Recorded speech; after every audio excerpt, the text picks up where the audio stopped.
Moçambique, Maputo, de que houve uma revolução popular do povo, porque o governo ia aumentar o combustível. O combustível é subsidiado pelo governo. E com o aumento do combustível ia subir o pão, as passagens, e houve uma rebelião, literalmente. Estavam incendiando os carros na rua, e era uma rebelião assim, geral, no país inteiro. E nós recebemos um telefonema dizendo que a gente não saísse de casa, principalmente os estrangeiros, porque estava perigoso. Eu podia ouvir os tiros na rua, tiros. E eu liguei para todos os missionários voluntários que a gente tinha em Moçambique. Eu era o diretor do missionário voluntário. Eu falei para eles: olha, vocês não saem de casa, não vai para a escola trabalhar, não vai nada, porque é perigoso. E nós ficamos recolhidos em casa 3 dias, assustados. E eu pude sentir um pouco esse sentimento do que é você estar no meio de uma guerra, você não ter segurança, não é? Nós estamos vivendo a vida sem a percepção de que nós estamos exatamente no meio de um conflito. Existe uma batalha acirrada sendo travada entre o bem e o mal, entre as forças de Deus e as forças de Satanás. E essa batalha e essa guerra é uma guerra diária. A gente não pode ver, mas ela está acontecendo. Nós podemos ver os efeitos da guerra, os efeitos do conflito, porque nós vemos pessoas sendo usadas para fazer o bem e nós vemos pessoas sendo usadas para fazer o mal. Então nós sentimos os efeitos do conflito. A gente sabe que existe um conflito correndo, mas nós só vemos os efeitos. Nós não temos aquela percepção de que nós também fazemos parte desse conflito. E lá em Efésios, no capítulo 6, Paulo diz que esse conflito, ele diz assim que o nosso inimigo, ele não é de carne, nem é de sangue. O nosso inimigo, ele está nas trevas exteriores, no mundo invisível, e a gente não pode ver. Agora vocês imaginem nós em uma guerra, lutando nessa batalha contra um inimigo que nós não podemos ver. E essa é a razão porque nós nos sentimos incapacitados para guerrear essa batalha. E essa é a razão porque muitas vezes o inimigo nos ataca e nós somos derrotados. Porque o nosso inimigo, ele é muito mais poderoso e muito mais superior do que nós. E nós necessitamos de um poder especial que vem de Deus, para que nós possamos resistir os ataques do inimigo e ao mesmo tempo atacar o inimigo. Nós não podemos fazer parte de uma guerra só sendo atacado. Nós temos que atacar também. Eu sempre gosto de usar uma expressão que é: ver o diabo brabo, nervoso e irritado, vá pescar no aquário dele. Vá pescar no aquário do diabo. Tire as pessoas lá do aquário dele, você vai ver o que vai acontecer. O inimigo vai se levantar furioso. Mas essa é a batalha.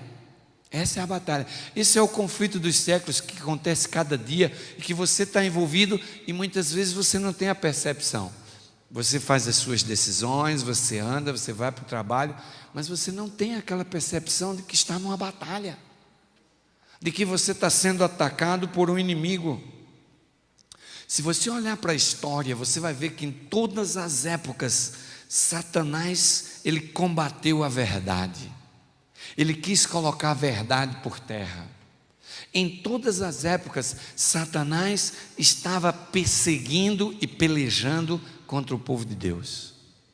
Quando a gente olha para o início da igreja apostólica, nós vemos uma forte perseguição no primeiro, no segundo, no terceiro século. A igreja era tremendamente perseguida. Até que um dia Satanás decidiu mudar a estratégia. Ele disse assim: o sangue dos cristãos, quanto mais é derramado no chão, mais cristão se converte. Quando o diabo enchia aqueles coliseu romano e soltava os leões e as feras famintas para estraçalhar os cristãos, o sangue dos cristãos que eram derramado na areia era igual semente, fazendo mais cristãos se converter. Porque os pagãos olhavam para aqueles cristãos morrendo queimado, aqueles cristãos morrendo traçado pelas feras, e eles diziam assim: que tipo de Deus e de fé esses cristãos estão adorando, que eles estão dispostos a dar a vida deles por esse Salvador, por essa mensagem, por esse cristianismo. E as pessoas eram tocadas, e havia conversões e conversões. A igreja apostólica, ela cresceu sobre os auspícios do sangue derramado, por aqueles que eram fiéis, que estavam dispostos a morrer pela causa. E esse foi o segredo. Mas um dia Satanás, ele percebeu que precisava mudar a estratégia. E o inimigo agora, ele começou a se infiltrar no meio das fileiras do Senhor. E ele começou a usar um imperador chamado Constantino, que já estava cansado de matar cristãos, estava cansado de ir nas arenas romanas e ver aquele público gritando e os cristãos sendo estraçalhados e derramado o sangue deles, permanecendo fiéis ao lado da verdade. E Constantino olhava para aqueles cristãos e eles diziam assim: o que é que esse povo tem, que eles renunciam a vida deles por esse Cristo? Que isso? Nunca vi uma coisa dessa. E ele ficou impressionado. E um dia alguém chegou para ele e disse: olha, imperador, já não é mais possível. Muitos cristãos, nós estamos perdendo essa guerra. Quanto mais a gente persegue, mais cristãos se convertem. Nós precisamos fazer alguma coisa. E o domingo era o dia que se adorava o Deus Sol. Os pagãos adoravam o Deus Sol. Se vocês verem, o nome em inglês é Sunday, para domingo, e sol em inglês é Sun, dia do sol, é a tradução literal.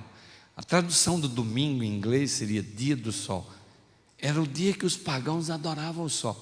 E Constantino disse assim: bem, sabe o que eu vou fazer? Eu vou me converter ao cristianismo. O quê? O imperador se converter ao cristianismo? O imperador que enchia o Coliseu de Roma para ver os cristãos ser estraçalhados, agora ia se tornar um cristão. E finalmente chegou o dia que o imperador proclamou-se cristão, não é? Essa era a estratégia de Satanás. Agora nós vamos confundir o cristianismo. E ele disse assim: bem, só tem uma coisa, em lugar de adorar no sábado, eu queria que nós adorássemos no domingo.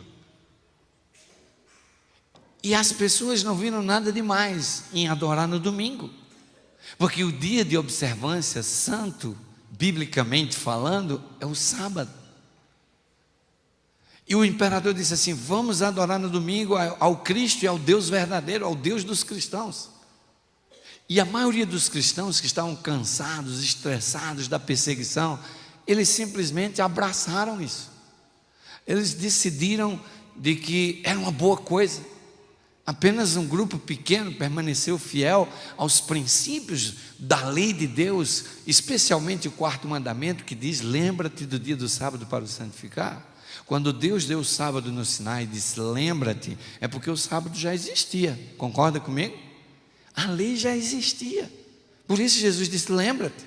A palavra lembra-te quer dizer que o sábado era uma lei que estava estabelecida no Éden, e o povo estava esquecendo. Naquele tempo não havia nada escrito e a mensagem era passada de pai para filho. É claro que naquela época a memória era muito boa, e o primogênito assimilava as doutrinas e ele passava de pai para filho, de geração para geração. Mas depois que eles foram para o cativeiro egípcio, a verdade e os princípios de Deus começaram a se perder. E então foi necessário agora escrever as leis, escrever tudo. E por isso existiu o Sinai. E por isso Deus disse lembra-te. Mas finalmente Satanás mudou a estratégia da perseguição. Ele não vai mais perseguir. Agora ele está confundindo as pessoas. Agora existem milhares e milhares de pessoas proclamando o Evangelho. Existem pessoas matando em nome de Deus. Existem pessoas fazendo muitas coisas hoje em nome de Deus. Interessante que no tempo do Velho Testamento havia muitos deuses. Essa era a razão porque Deus tinha que se manifestar matando todo mundo. Alguém diz assim, mas por que Deus mandava matar todo mundo? Que Deus era esse? Naquela época, cada país tinha o seu Deus. Aliás, cada povo tinha o seu Deus. E eles diziam que o Deus deles era mais vermelho. Era tremendo, era um politeísmo tremendo. E o Deus mais poderoso era aquele que tinha mais força. E a única maneira do Deus verdadeiro mostrar aos pagãos que ele era forte, que ele era verdadeiro, que ele era o Deus único, era ele mandando fogo do céu, era ele mandando destruindo, ele matando todo mundo. Essa era a linguagem da época para reconhecer o Deus grande e verdadeiro. Hoje Deus nos dá estratégia, por quê? Porque todo mundo acredita em Deus. Vocês podem andar aí na rua saindo perguntando às pessoas se acreditam em Deus. Todo mundo acredita em Deus. Deus não precisa mais fazer isso. Satanás mudou a estratégia. Agora é o engano. Agora é o parece, mas não é. E já existem tantas religiões que a gente já não sabe mais qual é a verdadeira. Ou de repente a gente diz todas são verdadeiras. Eu sou adventista do sétimo dia porque eu acho que essa é a igreja que mais segue a Bíblia. Se eu amanhã achar uma igreja que segue mais a Bíblia que a igreja adventista, eu mudo de religião. Porque eu sei que a Bíblia é a palavra de Deus. E aquela igreja que segue mais a Bíblia, essa é a igreja que eu devo estar. Porque essa é a igreja que segue os princípios da palavra de Deus. Mas Satanás, ele está irado. E meus queridos, quando a gente olha para o horizonte da última batalha final, do drama milenar do conflito dos séculos, nós encontramos Satanás se organizando para a batalha que a Bíblia chama de Armagedon. Que no sábado nós vamos estudar essa batalha. Satanás, ele está planejando a batalha do Armagedon. Lentamente um plano vem sendo elaborado. Notem, a estratégia de Satanás ainda não é a perseguição, mas ele está preparando o cenário para usar a perseguição. É por isso que existe uma crescente observância do dia do domingo. Vocês olham para cada dia surgem novas religiões. Eu nem sei quantas religiões existem no mundo, mas cada dia surgem novas religiões. Mas vocês já perceberam que todas essas religiões, elas guardam o domingo. E o domingo vai ser uma das armas que Satanás vai usar em oposição ao povo de Deus. Essa é a razão porque o inimigo vem trabalhando para enfraquecer a verdade do sábado. Quando você vai num restaurante no sábado, ou paga na sexta-feira, vai lá comer no sábado, ou quando você vai para um casamento do amigo seu no sábado, ou quando você pega o tempo de Deus e usa para o seu proveito próprio, em qualquer direção, Satanás ele fica dando risada. Ele diz assim: eu estou fortalecendo no mundo evangélico o domingo e estou fazendo esses adventistas ficarem relaxados na observância do sábado. Quando você na sexta-feira à noite vem dentro do ônibus, às 6 horas da tarde que está escuro, e você já diz, graças a Deus eu saí antes do pôr do sol, mas está dentro do ônibus, dentro do pôr do sol, você acha que está limpo lá em cima, não é? Não está não. Ah, mas pastor, eu vou perder meu trabalho. Bem, isso é uma coisa entre você e Deus. Fidelidade não se compra no supermercado, fidelidade não se compra na feira. Ou você é do Senhor ou você não é. E Satanás, ele sabe as nossas debilidades, ele sabe as nossas fraquezas, ele sabe onde ele vai pegar a gente, ele sabe o que é prioridade na nossa vida, ele sabe o que é prioridade, e essa é a razão porque ele nos coloca à prova. Mas há duas frentes que Satanás vem trabalhando. A primeira é fazer o mundo inteiro adorar no domingo, e a segunda é fazer os adventistas guardar o sábado relaxadamente. Quando o pôr do sol descer, nós devíamos estar todo mundo tomado banho, sentado na sala, cantando e louvando, dando as boas-vindas ao sábado, dando as boas-vindas ao dia do Senhor. Mas como é que você dá as boas-vindas ao dia do Senhor? Limpando a casa? Ou nem na tua casa tem culto na hora do pôr do sol? Que tipo de boas-vindas você dá ao sábado? Satanás, ele vai usar a perseguição novamente. Quando chegar o momento da crise final, Satanás vai usar a perseguição como uma arma poderosa. Mas quando esse tempo chegar, se a igreja não acordar e começar a se preparar, e começar a exaltar o sábado, e começar a crescer na comunhão com Deus no sábado, se a gente continuar guardando o sábado relaxadamente como temos feito, vai chegar o momento que o inimigo vai estar com o cenário todo preparado para a santificação e observação do domingo, e ele vai atacar aqueles que guardam o sábado. E se a nossa experiência com Deus, no relacionamento do tempo, é fraca, o inimigo vai levar vantagem e nós vamos fraquejar. Jesus escreveu um texto que eu nunca vi sermão sobre ele. Ele está no meio assim, prensado entre alguns textos que a gente usa muito para anunciar os sinais da volta de Jesus. Abra a sua Bíblia em Mateus 24. São Mateus capítulo 24. Eu vou ler do versículo 6 até o versículo 10. Mas preste bem atenção nessa leitura, porque tem um verso bíblico aqui que ele vem imprensado no meio, e a gente não presta muita atenção a ele. São Mateus, no capítulo 24, e no versículo 6 a 10, a Bíblia diz assim: e ouvireis de guerras e rumores de guerras, mas cuidado para não vos alarmardes. Tais coisas devem acontecer, mas ainda não é o fim. Levantar-se-á nação contra nação, e reino contra reino, e haverá fomes, pestes e terremotos em vários lugares. Todas estas coisas, porém, é o quê? É o princípio das dores. Agora vem as dores, ok?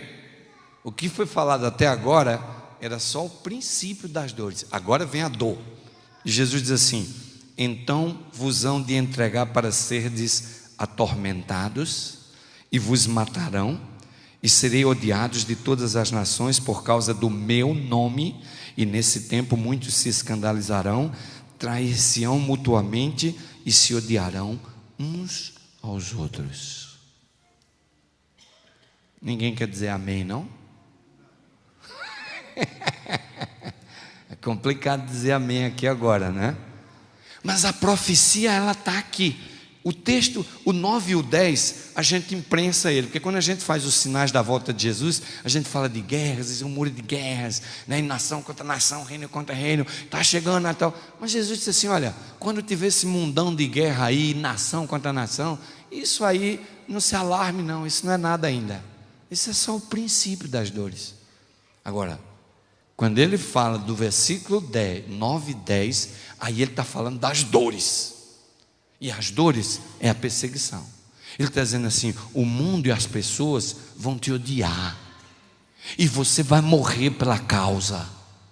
Aqueles que receberem as vestes brancas de Jesus, aqueles que se purificarem, aqueles que se tornarem remanescentes do reino, esses sim, esses vão passar por essa tribulação.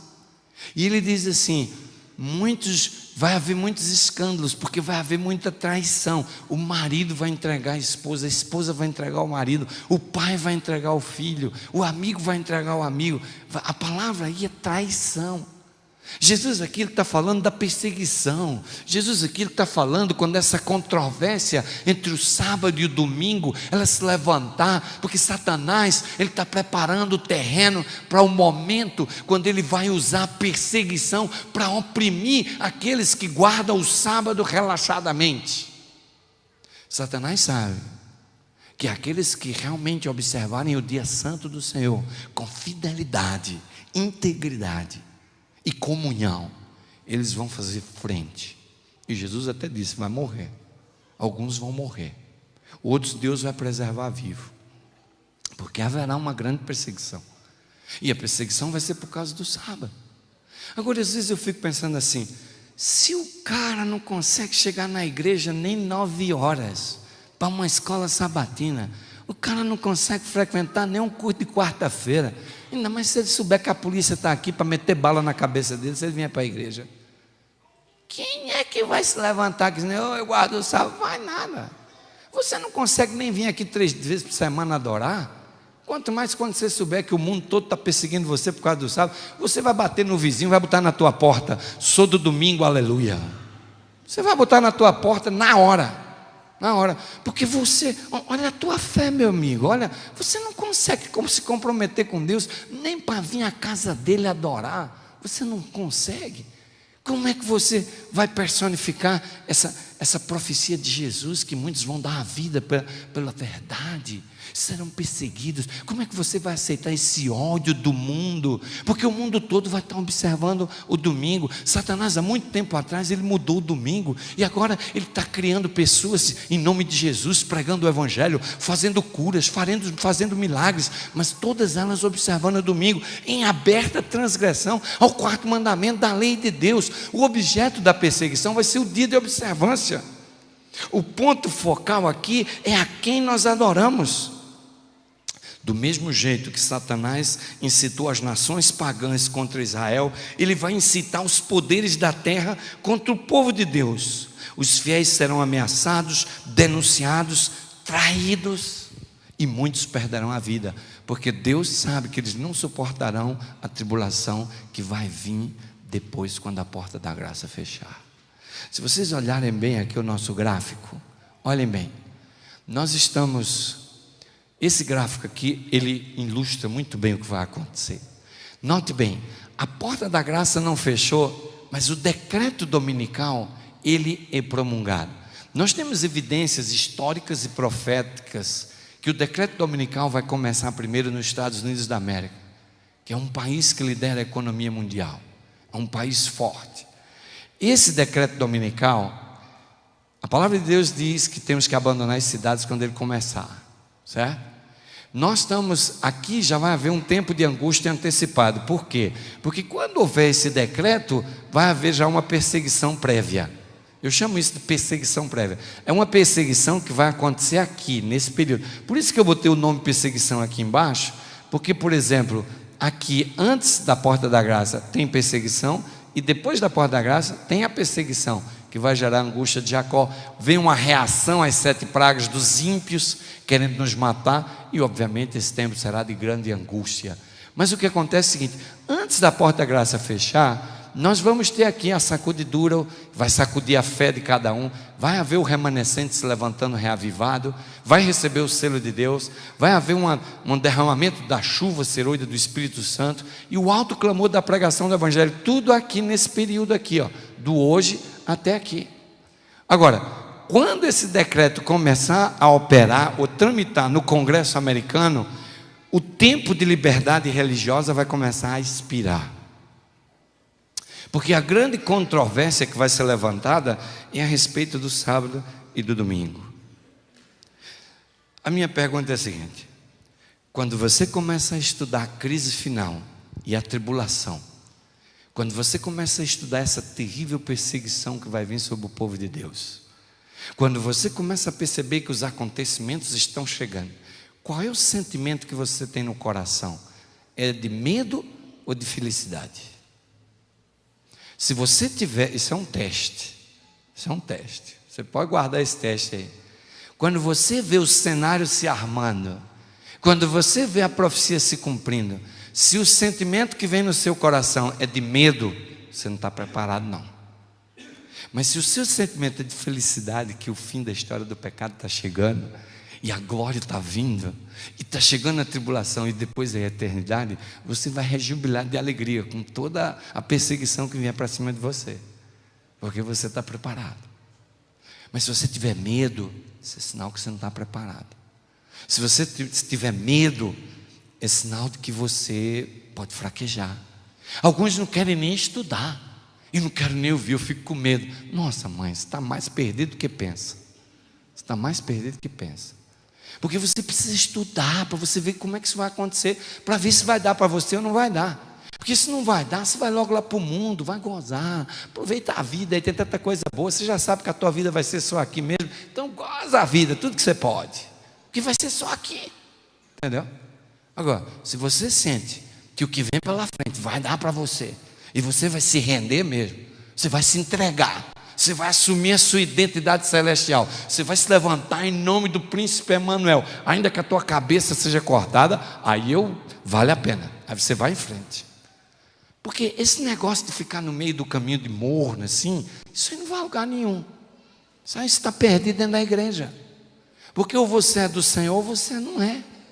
Não existe meio de caminho. Agora, quando a gente olha para esse horizonte da perseguição e da tribulação, nós temos que ter uma convicção que Deus prometeu a proteção. É verdade que haverá mártires, haverá pessoas que vão dar a sua vida, e o testemunho dessas pessoas que vão morrer antes da porta da graça vai impressionar juízes, autoridades e pessoas que terminarão se convertendo pelo sangue das pessoas que morreram. Mas Deus vai permitir que essas pessoas morram, porque Deus sabe que essas pessoas não estão aptas a passar a grande tribulação que vem na frente. E eu vejo na morte dessas pessoas que Deus vai permitir a misericórdia de Deus. A misericórdia. Deus é tão misericórdia que Ele conhece você. Se Ele acha que você não vai passar, Ele vai tirar a tua vida antes. Mas você talvez seja um mártir. Deus vai usar você e o teu sangue para converter dezenas.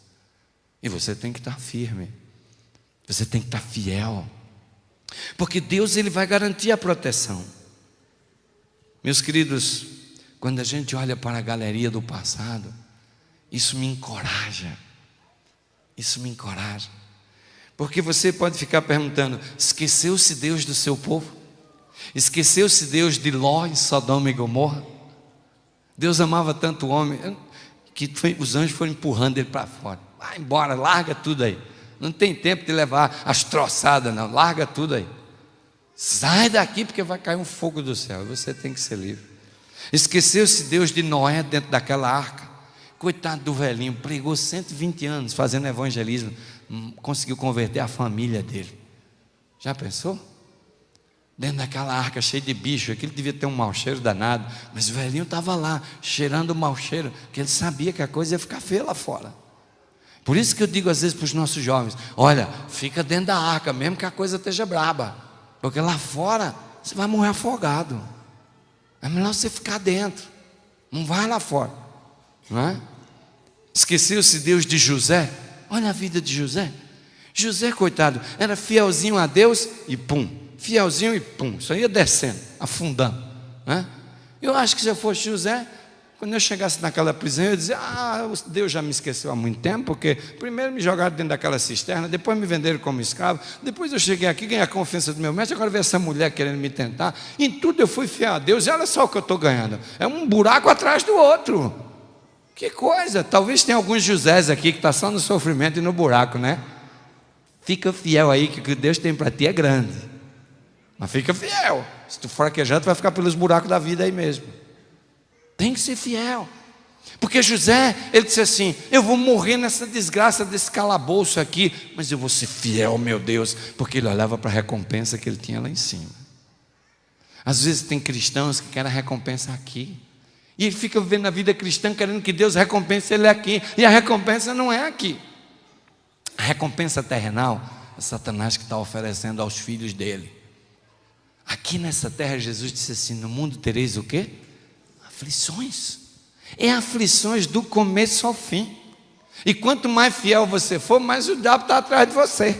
Pode ficar certo disso. Eu ontem estava falando para alguém que estava me levando, eu falei assim: olha, nesses últimos 5 anos o diabo já tentou me matar umas 5 vezes. Mas ele tentou me matar de um jeito assim que eu ia morrer mesmo. E Deus fez 5 milagres. Porque eu estou aqui falando para vocês. Foi literalmente milagre. Não vou contar aqui esses milagres, porque o ponto aqui não é esses milagres. O ponto aqui não é esse, não. Mas eu só estou dizendo para vocês o seguinte: vale a pena ser fiel, mas tem que lembrar que a recompensa é aonde? É lá na eternidade. Se está correndo a vida aqui, querendo a recompensa aqui, vai ter problemas no relacionamento com Deus. Esqueceu-se Deus de Jeremias, quando ele estava lá no calabouço, sendo chutado, pisado. Eu acho que Jeremias dizia: Senhor, eu te falei, eu não queria ser profeta, agora é o que estão fazendo comigo. Não, esses homens do passado, eles conheciam Deus por experiência, eles sabiam o Deus que eles tinham, eles foram fiéis a Deus. Olha aqueles 3 homens que foram jogados na fornalha, eles eram fiéis. Olha Daniel na cova dos leões, uma injustiça que fizeram com Daniel. Mas o homem falou assim: olha, se o leão me comer, está tudo bem, o meu galardão não é aqui mesmo, eu vou me embora para a eternidade, vou esperar pela eternidade. Não estou nem um pouco preocupado com isso. Sabe, quando você sabe quem você tem crido, você não está com medo da morte, você não tem medo de nada. Você sabe para onde você vai, Você sabe onde é o teu endereço? Você sabe onde é a tua casa? Você sabe que você vai chegar lá e vai ser uma vida eterna cheia de gozo e alegria. E não importa nada que vai acontecer aqui embaixo. Eu me lembro de um tempo da minha vida que eu andava tão preocupado. Ai, vai faltar dinheiro, não vai ter dinheiro para aluguel. Ai, meu pai, se eu perder o emprego, não posso perder. Tem que agradar os irmãos para eles gostarem de mim, senão vão botar para fora da obra. Falei, tudo aqui é temporário. Se eu ficar desempregado, é temporário. Lá na eternidade eu vou ter um trabalho eterno. Amém, igreja? Se eu ficar aqui passando fome, necessidade, sofrendo, isso é temporário. Toda vez que eu tenho um problema, eu penso que é temporário. E quando eu penso que é temporário, eu relaxo. Eu falo assim, isso aí não vai ser para sempre. Então eu não tenho que me preocupar. Não é? Eu passei outro dia uma angústia tão grande, tão grande, tão grande. Mas Deus deixou eu passar aquela angústia para mostrar que eu não tinha fé coisa nenhuma. Porque eu achava que eu tinha fé. Eu falei, não, eu tenho fé, eu estou ok aqui. Deus disse assim, vou te mostrar que você está fraco, você precisa me buscar. Entendeu? Nós estávamos em Moçambique e a gente tinha uma filha, 17 anos, agora está com 18, isso foi 1 ano e meio atrás. E aí ela ia passar as férias com a gente lá em Moçambique. Ela estava estudando nos Estados Unidos, no internato, e ia passar as férias conosco. E ela, nós compramos a passagem para ela, uma menina de 17 anos, uma moça da minha altura, sabe, sozinha. A gente deu uma autorização para ela viajar sozinha, ela sabia se virar em aeroporto e tudo. Uma moça, falei, não vai ter problema. Ela já viajou muitas vezes para o Brasil, voltando sozinha, acostumada a viajar sozinha. Já tinha vindo para Moçambique sozinha visitar a gente. Naquele ano, compramos a passagem, mas tinha um problema, que a passagem era via Lisboa, em Portugal. Então ela voava dos Estados Unidos à noite, no outro dia, às 9 horas, ela chegava em Lisboa, e às 11 horas da quinta-feira, o avião saía de Lisboa para Maputo, capital de Moçambique, e a gente pegava ela lá. E essa era a operação. Mas ela embarcava 11 horas, chegava de noite em Moçambique, me enganei. Mas sabe o que aconteceu? A gente falou com ela no aeroporto de Newark, New Jersey, e ela embarcou. E esse avião, ele atrasou. Ele chegou meio-dia em Lisboa. E o avião dela era na quinta-feira, às 11 da manhã. E o avião voou. E quando ela desceu, só era o voo 3 vezes por semana. O próximo era no domingo, às 11 da manhã. E ela chegou lá na quinta. Mas ninguém sabia disso. Quando ela embarcou, ela ligou e disse, pai, o voo está atrasado. Há um risco de eu perder o avião em Lisboa. Eu sabia disso. Ela podia perder o voo. Mas o que eu não sabia era que o voo era só no domingo. Quando chegou na sexta-feira, eu estava esperando ela. Não sabia onde ela estava, não tinha notícia dela. E aí eu liguei, comecei a ligar. Eu liguei para o aeroporto de Lisboa, liguei para a TAP. Falei, não, senhor, o nome dela está aqui para o voo de domingo às 11 horas da manhã. Eu falei, pronto, onde é que está minha filha agora? Exatamente naquela semana, eu vi umas notícias que estavam sequestrando umas jovens adolescentes na Espanha para fazer delas de prostituta. Aquela semana eu tinha lido aquilo. Mas aquilo me deu um desespero. Eu liguei para todos os lugares, eu liguei para o aeroporto de Lisboa, eu liguei para a United nos Estados Unidos, eu liguei para a TAP em Portugal, eu estava maluco, a minha esposa desesperada. Sexta-feira eu fui na South África, porque eu pensei assim, de Lisboa vão mandar ela para Frankfurt voa para Johannesburgo, de lá manda para Maputo. O moço foi no computador da South África e nenhum voo tinha o nome dela. Finalmente, isso na sexta-feira de tarde, eu consegui descobrir que o nome dela estava no voo da TAP do domingo. Eu falei, então ela está em Portugal. E eu então liguei para uns irmãos que eu fui pastor em Johannesburgo, que tem parentes em Portugal. Liguei para a igreja adventista em Portugal. E essa é a coisa boa da família mundial adventista. Irmãos que nem me conheciam, saíram da casa deles, foram no aeroporto de Lisboa procurar minha filha. E eu fiquei impressionado. Essa é a igreja que eu faço parte. Membros da igreja mundial, pessoas que eu nem conheço, saíram da casa dele, gastaram dinheiro, foram procurar, chegaram no aeroporto procurar minha filha, e eles descobriram algumas coisas. Pastor, a sua filha entrou na imigração em Portugal, ela não está no aeroporto. E eu entrei em pânico, porque eu falei, se ela estava no aeroporto, estava segura, mas ela saiu do aeroporto. E eu entrei no desespero. Irmãos, olha, aquela sexta-feira à noite, quando o sábado chegou, E eu chorava que parecia um bebê. Eu me sentia culpado, eu que tinha mandado ela sozinha. Minha esposa estava mais calma, ela falou assim: pelo amor de Deus, eu nunca vi você assim tão desequilibrado. Eu falei: você não tem fé em Deus, não? Eu falei: eu pensei que eu tinha. Eu pensei que eu tinha. Meus queridos, é difícil dizer para vocês como eu estava naquele dia. Se há uma angústia de Jacó que a gente vai passar, eu acho que eu já experimentei ela. Finalmente, às 7:30 da noite, ela mandou uma mensagem pela rede social do Facebook, dizendo: Daddy, eu estou num hotel aqui em Lisboa. Ai, que alívio. Mas eu vou dizer uma coisa para vocês. Eu estava tão cansado que parecia que me deram uma surra. No dia seguinte, quando eu acordei, os meus músculos, eu não conseguia ficar em pé. As pernas, os músculos doloridos. Eu tive uma descarga energética, emocional tão forte que eu pensei que não ia conseguir andar de novo. Só consegui voltar a andar no domingo. E finalmente, no domingo à noite, ela chegou no aeroporto. Minha esposa estava tão desesperada que ela voou na quarta dos Estados Unidos e chegou lá no domingo à noite. E a minha esposa estava tão desesperada que ela queria entrar lá dentro e olhava e falou: será que ela veio mesmo? Será que ela veio mesmo? Eu falei: mas a gente ligou para a TAP, o nome dela está no avião. Ah, tem que estar aí. Quando ela apareceu, aquilo parecia um reencontro, né? Sim, meus queridos, o que vai vir por aí é muito mais sério do que a gente pode pensar. E eu vou dizer uma coisa para vocês: o que me aflige a mim mesmo como pastor é o tipo de preparo que a gente está fazendo para esse tempo. Que Satanás, ele está trabalhando no mundo evangélico. O mundo evangélico está ficando carismático.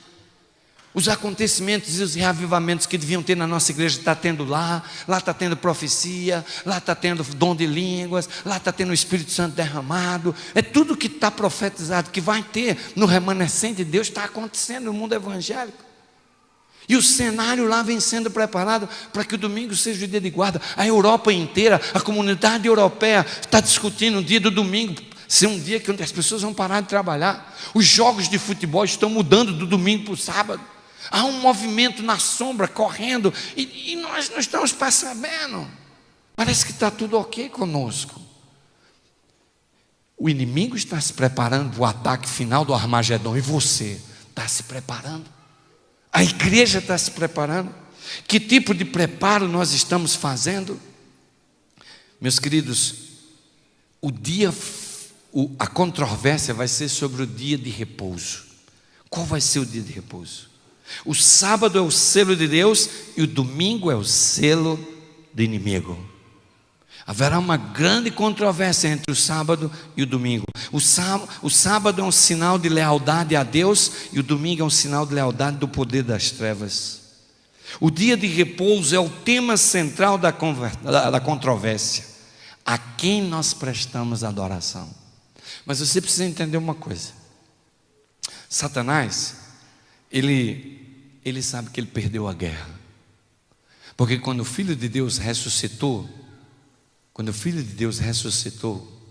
naquele domingo de manhã, Satanás tomou consciência de que ele finalmente estava derrotado para sempre. E ele disse assim: agora eu não posso fazer nada contra Deus, mas eu tenho um meio de machucar Deus. A maneira de machucar Deus é eu pegar os filhos dele, que Deus criou, que eu sei que ele ama, e eu vou botar eles no chão, na miséria, e vou fazer eles perderem a salvação. Às vezes eu acho que Satanás sabe o quanto Deus ama a gente mais do que a gente mesmo, porque ele está investindo pesado.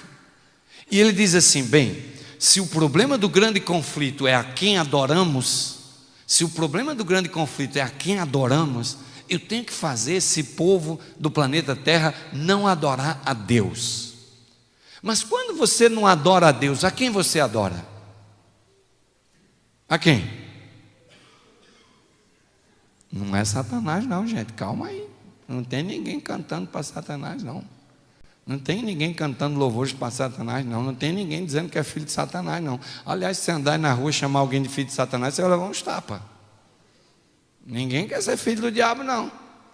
Ninguém não. Quando você xinga alguém de filho do diabo, a coisa esquenta. Satanás, ele não quer ninguém seguindo ele. Ele sabe quem ele é. Lúcifer não quer ninguém adorando ele não. Mas quando você não adora a Deus, você adora uma outra pessoa. Quem é que você adora? A você mesmo. a você mesmo. Quando você diz assim, ninguém tem nada a ver com a minha vida, eu faço o que eu quero, aí você está falando igual Deus. Você está falando igual Deus, porque é você que está em controle. Deus? Não, aqui ninguém tem nada a ver comigo. Eu que decido. Então Satanás, ele sabe, ele joga conosco, ele trabalha conosco para nos levar a nós fraquejarmos nessa direção. Agora veja bem, São João define a fúria do poder das trevas contra o povo de Deus em Apocalipse capítulo 12 e o versículo 17. Vamos abrir a Bíblia em Apocalipse capítulo 12 e o versículo 17. Esse texto bíblico, ele clareia muita coisa. Esse texto bíblico, ele diz para nós quem é a igreja verdadeira. A gente diz assim, mas Deus tem uma igreja verdadeira? Tem sim, a Bíblia fala qual é. E o diabo está irado contra essa igreja. E Apocalipse 12, 17 diz qual é essa igreja. Diz assim, então o dragão irou-se contra a mulher e foi fazer guerra aos demais filhos dela, aos que guardam os mandamentos de Deus e mantêm o testemunho de Jesus. Dragão em profecia é Satanás, certo? Igreja, mulher em profecia é igreja. Então a Bíblia diz assim, então Satanás irou-se contra a igreja, mas foi fazer guerra contra quem? Contra os filhos da igreja. Satanás, ele não está guerreando contra a igreja não. Contra a igreja ele só está irado. A guerra dele é contra quem? Quem é os filhos da igreja? São os membros. E aí o texto diz qual é a igreja que ele está irado. É aqueles que guardam os mandamentos de Deus e tem o quê? Se qualquer religião aí fora quebra algum mandamento dos 10 mandamentos da lei de Deus, já não pode ser a igreja que São João está falando. Não é a igreja que Satanás está irado. Porque o povo que Satanás está irado é aqueles que guardam os mandamentos de Deus e tem o testemunho de Jesus. E esse é o povo que o inimigo está irado. Satanás, ele está colocando toda a ofensiva dele para destruir os filhos de Deus.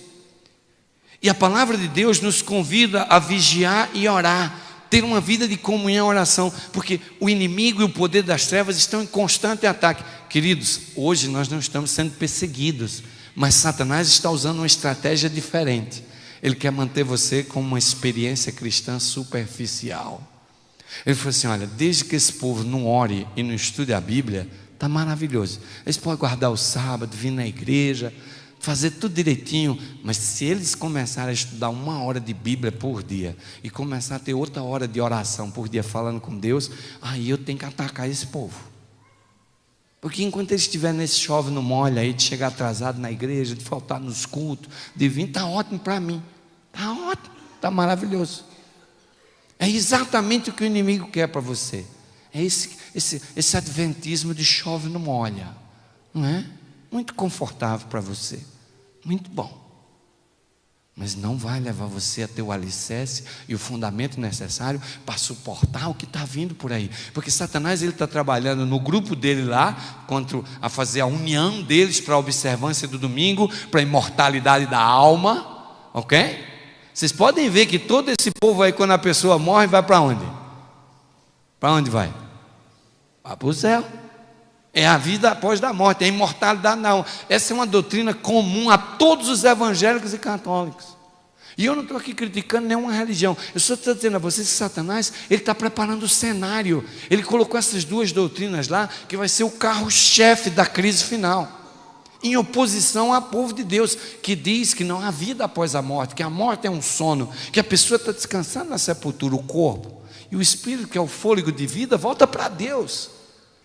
Então, o dia de observância e o que acontece depois da morte são as duas doutrinas que vão se fundamentando do lado de lá. Há um movimento nessa direção do lado de lá. E agora o inimigo vem aqui atacando os filhos da mulher, criando confusão, criando divisão, botando irmão contra irmão, não é? As nossas meninas estão começando a vir para a igreja tudo de mini saia, as nossas irmãs começam a mostrar o que elas não deviam, cada um vem com as roupinhas justinhas, as calças compridas ficam tudo justas e atadas, e o inimigo ele vem sorrateiramente trabalhando, né? Ele vai dizer, vou mexer aqui com esses filhos da mulher, porque eu vou levar eles a adotar os costumes do mundo, a alimentação do mundo, a música do mundo, as coisas do mundo, e eles vão lá estar adventista, mas fazendo tudo que o povo do mundo faz.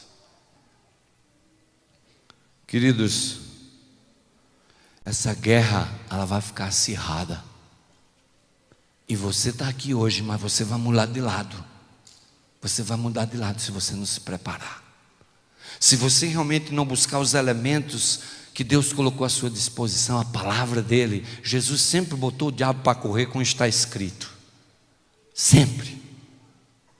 E oração.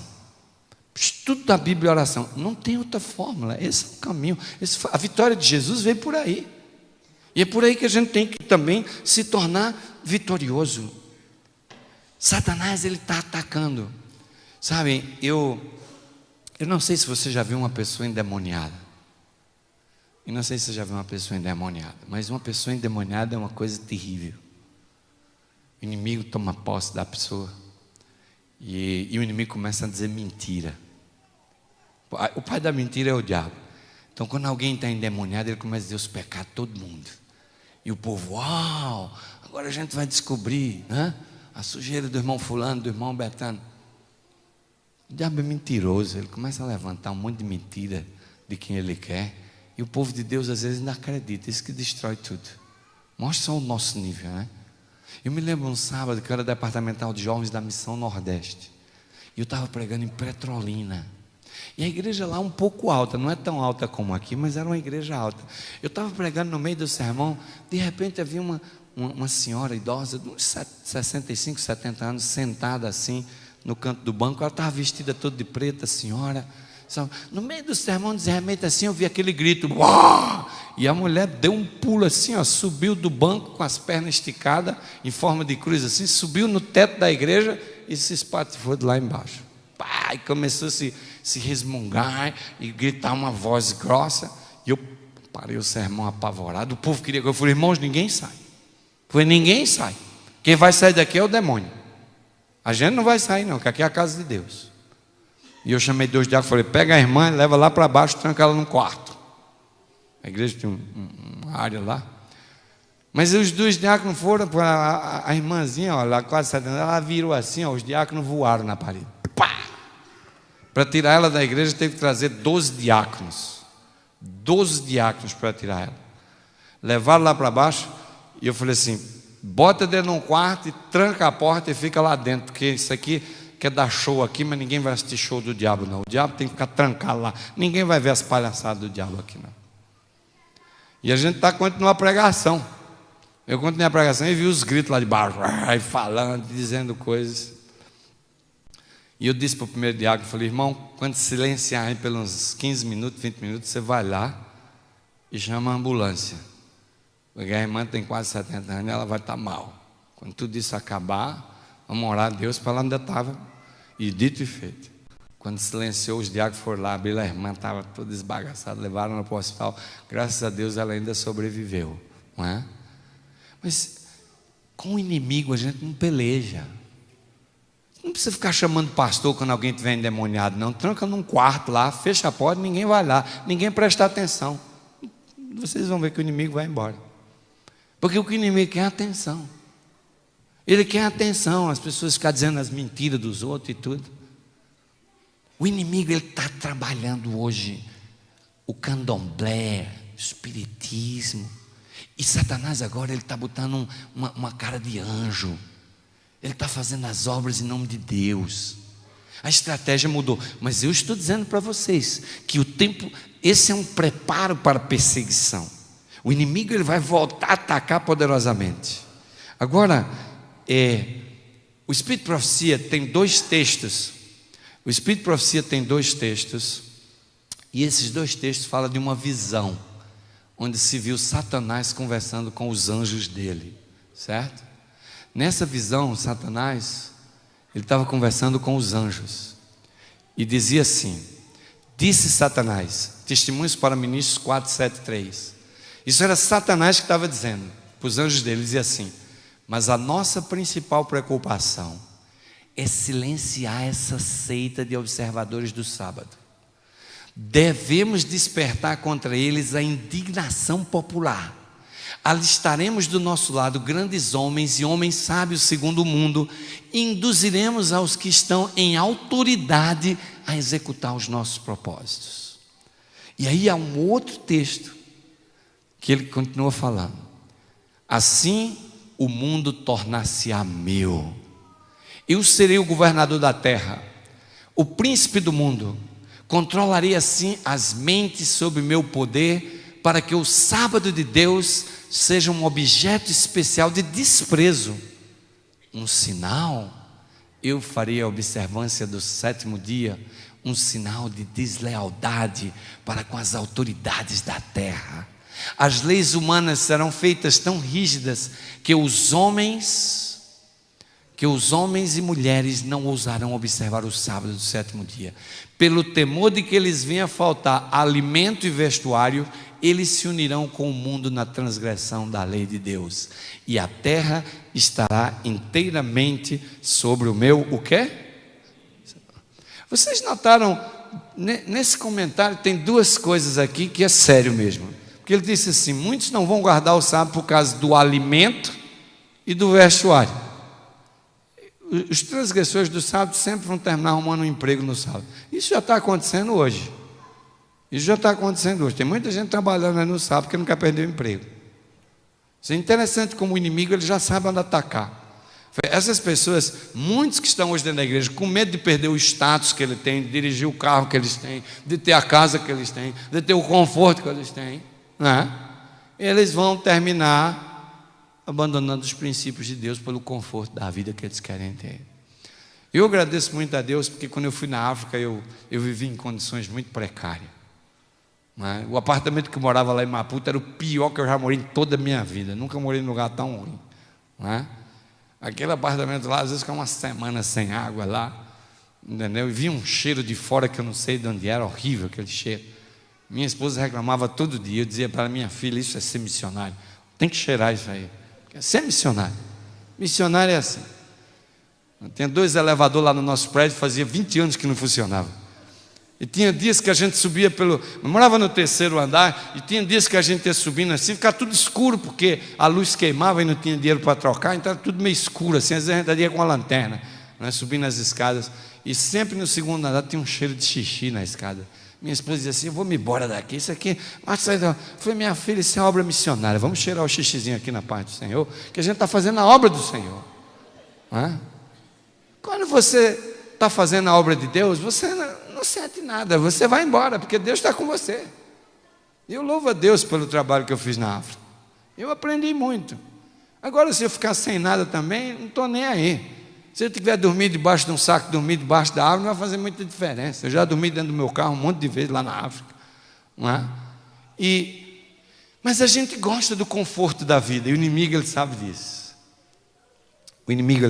Sabe, meus queridos, haverá uma crise universal e ela está se aproximando. Eu não posso dizer bem a vocês como essa crise vai chegar, mas eu sei que o mundo econômico ele está em declínio, sabe? O dólar e o euro, essas 2 moedas que são mais fortes do mundo, que a gente tanto gosta, né? Essas 2 moedas, elas estão em decadência. Estão em decadência. Daqui uns dias o euro e o dólar não vão valer mais nada.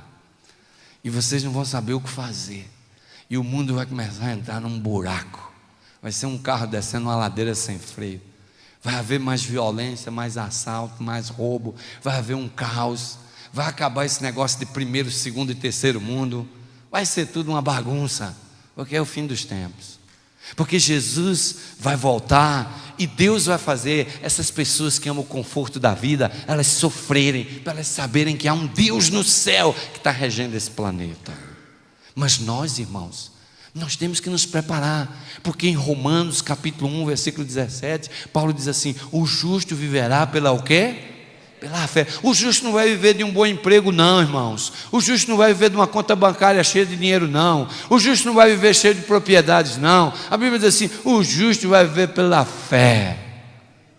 É por isso que eu gostei do moçambicano. Ele não sabe se vai comer amanhã. É tudo pela fé. Na pobreza é tudo pela fé.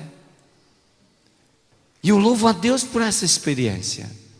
Mas nós, irmãos, nós precisamos abrir os nossos olhos. O fim está chegando. Quando vocês abrem a Bíblia em Apocalipse capítulo 13, nós encontramos aqui uma batalha. A Bíblia fala de duas bestas. A primeira besta, ele diz que essa primeira besta, ela vai ter uma ferida mortal golpeada. E depois ela diz assim, que essa besta vai se levantar, e ela vai crescer, e ela vai andar pelo planeta Terra, e a Terra toda vai se maravilhar seguindo essa besta. E nós, quando vamos para a história, e a gente compara com a profecia, nós podemos identificar rapidamente que essa primeira besta é o sistema político religioso romano. E aí você vê no capítulo 13 uma segunda besta. E essa segunda besta, quando ela vem, essa segunda besta, a gente vê as características delas diferentes. Essa besta vem para promover, a segunda besta vem para promover a primeira. E a gente vê que a segunda besta, historicamente comparando com a profecia, ela tem poderes civis, políticos, diferentes da primeira besta, que tem poderes religiosos. E a Bíblia vai revelando para nós que vai haver uma união do poder civil com o poder religioso para perseguir a igreja de Deus, para perseguir o povo de Deus. Nós vemos isso. Nós encontramos em Apocalipse no capítulo 16 a união desses poderes. Vamos rapidinho ler Apocalipse 16, versos 13 e 14. Apocalipse 16, 13 e 14 assim: então vi 3 espíritos imundos semelhantes a rãs saírem da boca do dragão, saírem da boca da besta e sair da boca do falso profeta. E são espíritos de demônios que operam sinais e vão ao encontro dos reis de todo o mundo a fim de congregá-los para uma batalha naquele grande dia do Deus Todo-Poderoso. A Bíblia está dizendo aqui que são 3 poderes que vão se unir. É bem definido aqui, bem definido. Quando a Bíblia se refere, por exemplo, aqui ao dragão, está falando do espiritismo. Quando a Bíblia fala aqui da besta, está falando do poder religioso romano. Quando a Bíblia aqui fala do falso profeta, está falando do protestantismo apostatado. Agora o mais interessante é que a Bíblia diz que esses 3 poderes, eles vão se unir com os reis da terra para perseguir o povo de Deus. É a perseguição, vai vir desse grupo. E é interessante que esses 3 grupos religiosos, o espiritismo, o poder religioso romano e o protestantismo apostatado, os 3 poderes, eles estão observando o mesmo dia de guarda. Eles estão acreditando na mesma ideologia de que há vida após a morte. As doutrinas, elas vão se alinhando na direção de que finalmente eles vão soltar esses espíritos imundos que vão trazer os poderes políticos, religiosos para se unir e fazer frente a uma perseguição ao povo de Deus. Sabem, meus queridos amados, em Testemunhos Seletos, página 151, diz assim: com a aproximação dos exércitos romanos, foi um sinal para os discípulos da iminente destruição de Jerusalém. Assim, essa apostasia do decreto dominical será para nós um sinal de que o limite da paciência de Deus está atingido, que as nações encheram a medida da sua iniquidade e o anjo da graça está a ponto de dobrar as asas e partir desta terra para não mais tornar. E o povo de Deus entrará então num período de aflição e angústia que o profeta designa tempo de angústia de Jacó. O tempo da graça, ele está expirando. O tempo da graça está chegando ao fim. E dos vários textos da Bíblia e do Espírito de Profecia, nós aprendemos o seguinte: podemos chegar a algumas conclusões óbvias quanto à manifestação desses poderes. O sinal da besta é o domingo, em oposição ao sinal de Deus, que é o sábado. A besta é o poder religioso romano. A imagem da besta é o protestantismo apostatado. A segunda besta é os Estados Unidos. Quando você vai na profecia e você vê aquele bode com 2 chifres, você vê que esses 2 chifres significam a liberdade civil e religiosa, que é promovida na Constituição americana. Às vezes eu fico pensando assim: como é que esse país dos Estados Unidos, que tem liberdade religiosa, que promove a liberdade religiosa, como é que esse país vai quebrar essa liberdade religiosa e vai promover um decreto dominical? Isso não é possível acontecer. Mas aí sabe o que aconteceu? Quando aconteceu aquele acidente nas Torres Gêmeas em Nova York, naquele 11 de setembro de 2001, eu estava nos Estados Unidos. E eu me lembro que naquela terça-feira, quando eu voltei de deixar minhas filhas na escola, que eu liguei a televisão, eu vi ao vivo aquele segundo avião entrar naqueles prédios, e eu falei assim: meu pai do céu, o que está acontecendo? O que está acontecendo no mundo hoje? Quando foi no domingo seguinte, todos os domingos de manhã eu saía para jogar uma bolinha com o pessoal da igreja, e eu comecei a andar por dentro de Dallas, a cidade estava deserta. Aquela cidade nunca ficou deserta no domingo. Naquele domingo do 11 de setembro, foi na terça, no domingo, a cidade estava deserta. As igrejas estavam abarrotadas de gente.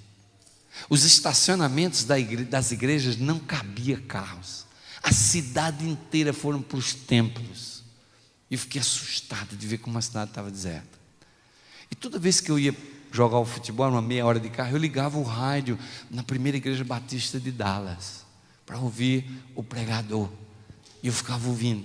E naquele domingo ele dizia assim: a América está apostatando. A América aboliu a oração das escolas. A América aprovou o aborto. E ele foi dizendo uma lista de coisas que o país está permitindo, se afastando de Deus. E ele dizia assim: Deus está mandando os juízos dele contra a América, porque a América está apostatando. E quando eu vi aquele homem falando assim, eu falei assim: o americano, ele não aguenta aperto. Se a coisa apertar aqui, eles vão dizer que Deus está irado contra eles. Por que Deus está irado contra eles? E se de repente eles olharem e disserem: Deus está irado com a gente por causa desses guardadores do sábado? Aí vocês vão ver o decreto dominical ser assim, ó. Assim, rápido, sem percepção. Se houver um tsunami em alguma área dos Estados Unidos, se houver um furacão que destruir a Flórida, se esse terremoto da Califórnia, que eles chamam do grande terremoto, acontecer, que se ele acontecer de madrugada vai morrer 1 milhão de americanos numa noite, meus queridos, esse decreto dominical ele pode sair em uma semana. Se realmente esse grupo que Satanás está organizando, guarda todo mundo domingo, e estão adorando a Deus, começar a ter essa percepção, de que os guardadores do sábado são causador do sofrimento que está acontecendo, eu lhes afirmo, o cenário está preparado para o momento final, e a perseguição, ela virá. Se vocês observarem aqui o nosso gráfico, vocês podem ver que a perseguição, ela vai começar já aqui, ó. Nós estamos aqui hoje. Vai haver um tempo de angústia antecipado para o povo de Deus. Quando esse decreto dominical começar a correr, vai ser tempo de abandonar as igrejas. Vai ser tempo, cada um por si agora e Deus por todos. Vai ser você e a tua fé. E eu oro a Deus para que você esteja alimentado e forte o suficiente para que você seja vencedor. A história da perseguição vai culminar com um decreto de morte. Se vocês observarem aqui, ó, perto do livramento há um decreto de morte.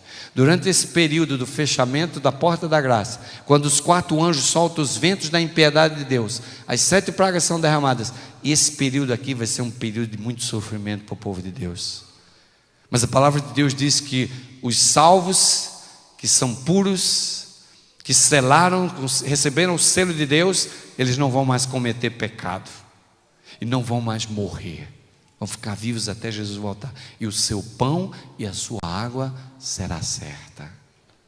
Deus nos dá essa certeza, Deus nos dá essa convicção de que Ele está conosco, de que Ele não vai nos abandonar. Sabe, meus queridos, como igreja, nós precisamos despertar. Nós precisamos alicerçar a nossa fé na rocha que é Cristo Jesus. Nesse período do alto clamor, antes do fechamento da porta da graça, Deus vai suscitar uma igreja remanescente, pura, vitoriosa. Pessoas estarão dispostas até a dar a sua própria vida pela causa, se preciso for. E diz assim o Conflito dos Séculos, página 486, mas os cristãos das gerações passadas que observaram o domingo, supondo que assim fazendo estavam a guardar o sábado bíblico. E hoje existe verdadeiros cristãos em todas as igrejas, não excetuando a comunhão católica romana, que creem sinceramente ser o domingo dia de repouso definitivamente instituído. Deus aceita a sinceridade de propósito de tais pessoas e aceita a sua integridade. Queridos, aquelas pessoas que estão na ignorância, Deus vai salvar elas. Mas você tem conhecimento demais. E talvez esse é o nosso problema. Nós temos tido um grande conhecimento e não temos vivido à altura do conhecimento que nós temos. Nós temos dado um mau testemunho. A nossa igreja falta o amor fraternal entre os irmãos. Falta o cuidado, o amor pelo pecador, pelo necessitado, pelo menos favorecido. Nós precisamos nos tornar na igreja do amor. Nós precisamos nos tornar numa igreja comunitária, numa igreja que se preocupa com a comunidade, numa igreja que oferece programas de recuperação de família, recuperações de drogados, recuperações de fumantes, uma igreja que abre as portas para servir ao povo da comunidade, uma igreja que a comunidade sente o amor de Deus através dos membros dessa igreja. Eu me lembro que uma vez eu estava dando um estudo bíblico pela internet para uma moça da Igreja Universal do Reino de Deus, e ela começou a estudar, e a gente trocava e-mails, e ela estudava, e ela falou: pastor, eu estou maravilhado com a doutrina da Igreja Adventista. Eu nunca imaginei que coisa linda, essa doutrina bíblica da Igreja Adventista. E ela estava impressionada. E aí, finalmente, depois de vários meses estudando, ela falou assim: eu quero ir na Igreja Adventista. Eu não convidei não, viu? Eu não convidei. A gente tem esse negócio de querer logo que as pessoas entrem para dentro do tanque batismal e termina batizando um monte de gente, amando a igreja e a doutrina, mas não a Jesus Cristo. Isso é um grande problema hoje. Nós estamos com a igreja cheia de membros que amam um monte de coisa, doutrina, tudo, mas não ama Jesus Cristo. E o amor é que faz a diferença. Bem, ele disse: irmã, a senhora quer ir mesmo na igreja? Ela falou: eu vou. Sábado eu vou na igreja adventista pela primeira vez. E ela foi. E eu não disse nada. Nem mandei uns endereços para ela, onde ela queria frequentar, onde ela queria ir, onde era mais perto da casa dela. Ela foi na igreja adventista. E ela começou a ir no sábado na Adventista e no domingo na Universal. Sábado, ela ficou 6 meses assim. 6 meses indo nas duas.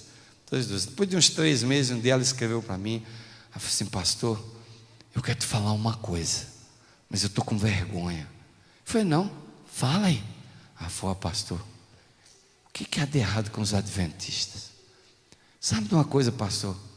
A conclusão que eu cheguei frequentando as duas igrejas é a seguinte: a Igreja Universal, ela vive a mentira como se fosse verdade, e a Igreja Adventista vive a verdade como se ela fosse mentira, porque ninguém vibra, todo mundo senta lá, não existe. Não vejo as pessoas fazendo trabalho missionário, não há culto na casa dos irmãos, todo mundo frio, gente entra lá, sai, ninguém está nem aí, ninguém sabe quem é quem. Levou quase um mês eu indo lá para alguém me perguntar meu nome.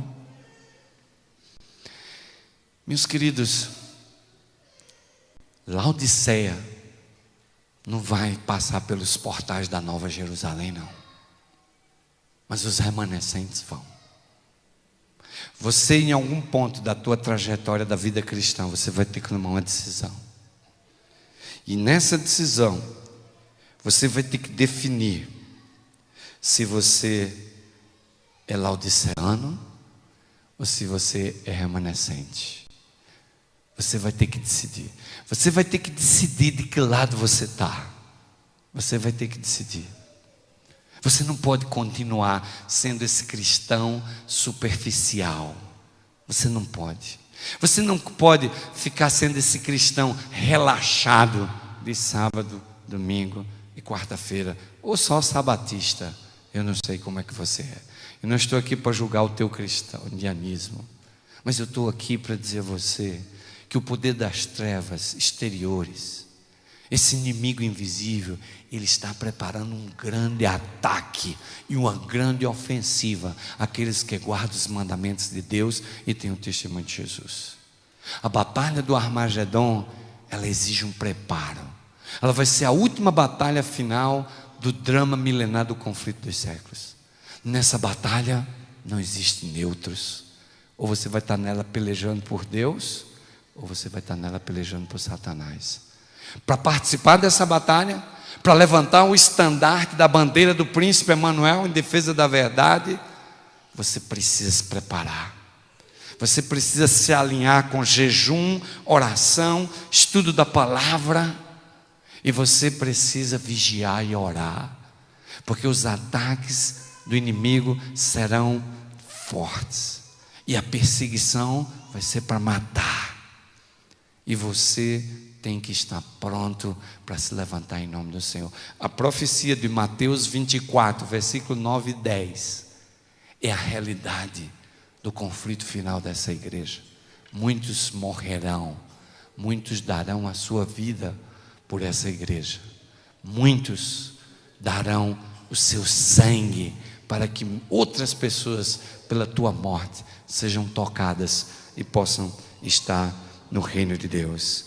E eu queria terminar a mensagem dessa noite com um texto que diz assim, segundo Testemunhos Seletos, página 166, diz assim: não é tempo agora do povo de Deus estar fixando suas afeições ou entesourando neste mundo.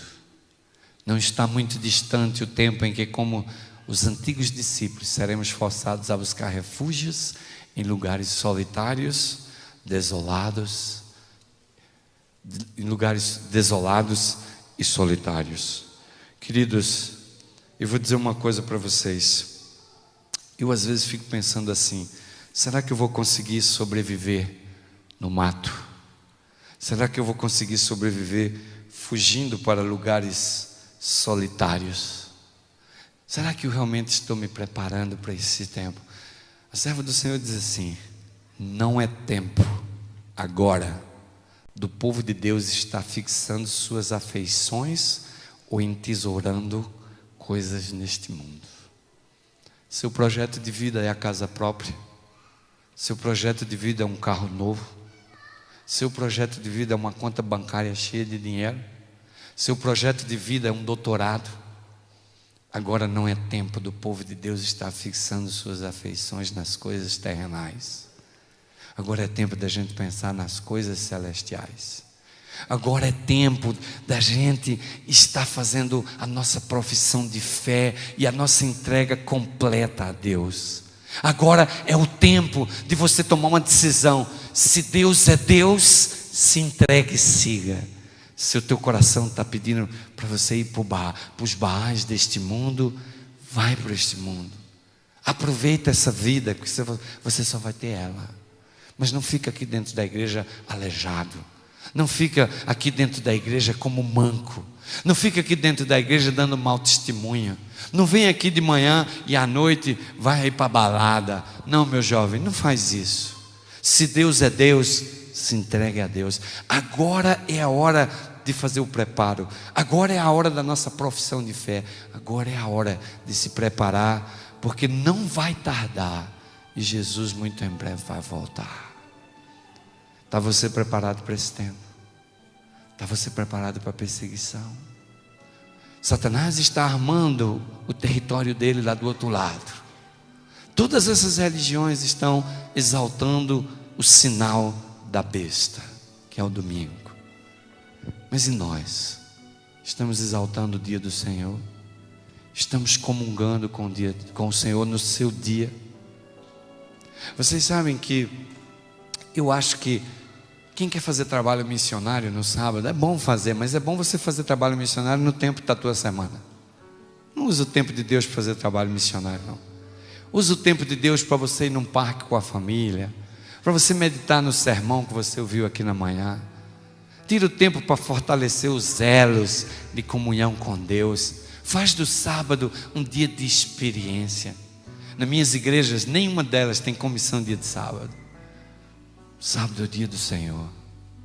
Sábado é o dia da gente sair para os campos. Acabou o sábado na igreja, a gente às vezes reúne um grupo de irmãos, vai para um parque e vamos lá estudar a natureza, falar sobre as coisas de Deus. Não deixa o teu filho jogar bola dia de sábado. Não bota vídeo bíblico para o teu filho assistir na televisão dia de sábado, porque ele não sabe a diferença da televisão ligada na semana e no sábado. Ele não sabe. Se você bota um filme bíblico para o teu filho assistir no sábado, você está ensinando ele a ligar a televisão no sábado. Sábado não é dia de televisão ser ligada. Sábado é diferente. Sábado não é dia de fogão estar ligado. Sábado é dia de uma alimentação light, frutas, verduras, coisas simples que você não precisa fazer muito. Sábado não é dia de lavar prato. Sábado é o dia de comunhão. Sábado é um dia da família ter um encontro com Deus. Sábado é um tempo de Deus que você empresta para comungar com Ele. E eu olho e fico pensando como nós estamos longe do sábado. Nós estamos usando o sábado para nos entretener. Nós estamos usando o sábado para satisfazer o nosso ego religioso. Queremos músicas, boas coisas. E eu não vou falar daqueles que vão para a cama dormir e dormem o sábado todo, não é?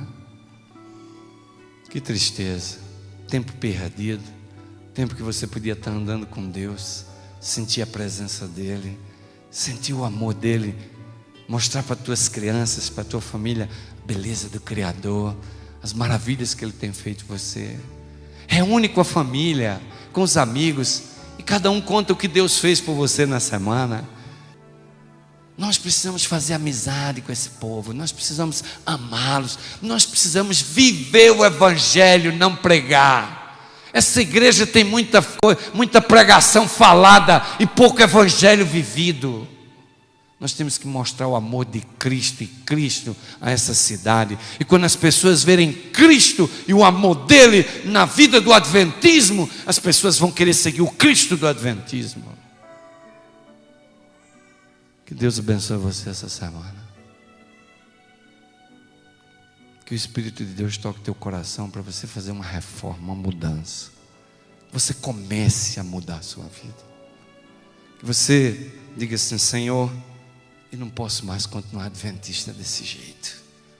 Eu preciso me entregar. Se eu não posso entregar tudo, eu vou entregar um pouquinho de cada vez. Mas eu preciso me entregar. Eu não posso mais continuar perdido dentro da igreja. Essa noite o Espírito de Deus, a hora está avançada já, mas o Espírito de Deus disse que eu devo fazer um apelo aqui, antes de ir embora. E o meu apelo hoje é para aqueles que estão dentro da igreja, que se sentem perdidos dentro da igreja. Esse é um apelo muito forte, porque eu vou pedir para você vir aqui na frente para eu orar por você. E para você vir aqui, você vai ter que dizer que se sente perdido publicamente. Mas não se preocupa com o povo. Esse é o nosso problema. A gente sempre quer mostrar para os outros que a gente está bem. Eu sempre quis mostrar para as pessoas que era um bom pastor. Agora pessoas me criticando, porque às vezes eu partilho minha experiência. Outro dia alguém me procurou e falou: você como pastor não devia falar suas histórias aí de pecado. Eu falei: mas por quê? Por que não? Eu sou pecador igual todo mundo aqui no auditório. Por que eu não posso contar das minhas lutas, dos meus sofrimentos com Deus, das minhas fraquezas? Por que não? Por que a gente quer esconder a sujeira? Por quê? Por que a gente quer esconder nossas debilidades? Nós queremos fazer como aquela serpente fez lá, dizendo para Eva que se ela comesse, ela ia ficar igual a Deus. Você não precisa ficar preocupado com o que as pessoas pensam de você, a menos que você não saiba o que Cristo pensa de você. A menos que você não saiba disso. Mas essa noite eu quero que venha aqui na frente, se ajoelhe, e vou fazer uma oração especial para aquelas pessoas adventistas do sétimo dia que se sentem perdidas dentro da igreja e tomaram consciência essa semana e querem fazer uma mudança. Se você se sente assim, o Espírito Santo está chamando você para vir aqui na frente e se ajoelhar agora. Eu vou orar por você. Haveria alguém aqui essa noite que se sente perdido dentro da igreja. Louvado seja Deus, porque o Espírito está trabalhando. Eu queria que você viesse aqui na frente e se ajoelhasse aqui na frente. Ore. Se ajoelhe aqui na frente e ore. Abra seu coração a Deus. Se ajoelhe e converse com Deus. Enquanto eu estou apelando, por favor, se ajoelhe e abra o seu coração a Deus e diga: Senhor, eu venho há tantos anos no adventismo, eu pensei que eu era fiel, eu pensei que estava preparado, há tantos anos eu olho para mim e penso que sou um bom adventista, mas essa semana eu descobri que eu tenho um longo caminho a percorrer, eu descobri que eu preciso caminhar, Eu descobri que eu preciso mudar muita coisa na minha vida. Senhor, eu quero essa noite segurar na tua mão e pedir que teu Espírito me dirija, que teu Espírito me transforme, que eu não me conforme mais com essa vida que eu tenho, mas que eu busque esse poder que vai transformar a minha vida. E louvo a Deus porque você veio aqui na frente agora. Abre o teu coração ao Pai agora. Diz a Ele o que você quer mudar na tua vida. Diz a Ele. Ele vai te dar força, Ele vai te comunicar poder. Porque o nosso Deus, queridos, é um Deus de amor. Ele perdoa pecados. E quando Ele perdoa o pecado, Ele olha para você como se você nunca tivesse pecado. Não é maravilhoso esse Deus? Ele te ama, Ele quer te elevar, Ele quer te fazer grande para a glória dEle. E essa noite você precisa se deixar que o Espírito do Senhor entre na tua vida e te transforme. Se enquanto eu estiver orando, houver alguém que ainda quiser vir à frente, por favor, não perca essa bênção. Oremos. Querido Deus, maravilhoso Pai que estás nos céus, essa noite, Senhor, nós caminhamos para esse santuário, porque nós queríamos sentir a tua presença em nosso coração. E eu agora, Senhor, estou caminhando no meio desses teus filhinhos que estão aqui ajoelhados, com a minha mão estendida. Usa essa mão estendida para que o poder do Espírito Santo seja derramado sobre eles. Senhor, essas pessoas que estão aqui, elas estão dentro da igreja, mas elas estão se sentindo perdidas, Pai. Elas estão se sentindo fracas. E a tua palavra diz que o teu poder, Senhor, se aperfeiçoa na fraqueza. Elas precisam desse poder na vida delas agora, Pai. Elas precisam que o teu Espírito possa entrar e trazer paz a esses corações. Há coisas na vida dessas pessoas, Senhor, que precisam ser mudadas, mas elas não podem mudar por elas mesmas. Elas precisam desse poder para transformar elas. Envia esse poder, Pai. Olha para essa igreja do JVV. Esses irmãos construíram um templo lindo aqui, mas se eles não conseguirem entrar no templo da comunidade, esse templo não vai adiantar de nada. Ajuda eles a cumprir essa missão de se tornar uma igreja comunitária, uma igreja que está aqui para servir e amar essa comunidade do JVV. É que as pessoas que vivem nessa região, eles possam ver nessa igreja um reflexo da luz da glória do Pai, e que o Espírito do Senhor seja derramado. Senhor, como ministro do Evangelho, eu entrego nas tuas mãos, por meio de Jesus Cristo, esses irmãos que vieram aqui à frente. Que teu Espírito acompanhe eles hoje, que eles voltem para casa sentindo-se transformados, Senhor. Que o Senhor vos abençoe e vos guarde. Que o Senhor faça resplandecer o seu rosto sobre ti e tenha misericórdia de ti. Que o Senhor sobre ti levante o seu rosto e te dê a paz. Amém, Senhor. Amém, Senhor Deus. Amém. Amém.